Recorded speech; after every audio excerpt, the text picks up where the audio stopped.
Ezikhungweni zokuvota ezingu-23,292 kuzwelonke, i-IEC ithi u-93% wezikhungo zivulwe ngesikhathi.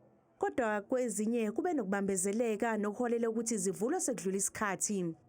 We also unfortunately report that there were a number of voting stations at which we opened late, owing to delays on our material handling, also related to issues of escort where there were not enough security services to escort our material, including protest in certain communities. I-IEC ithi ke zikhona izigameko ezibikiwe ezindaweni ezahlukene.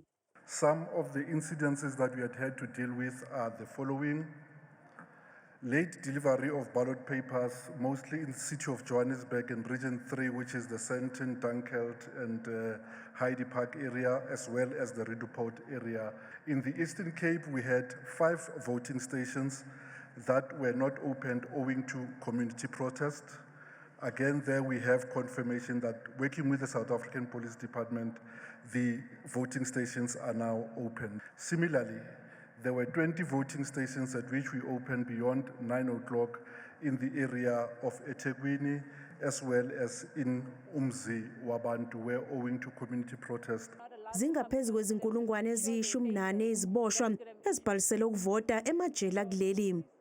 Commission also confirms that voting kicked off at various correctional facilities across the country to enable inmates who are registered and incarcerated an opportunity to cast a vote. I-IEC ithi bazosizwa abantu abazobe besalinda ukuvota ngesikhathi sokuvala ngehora lesishagalolunye.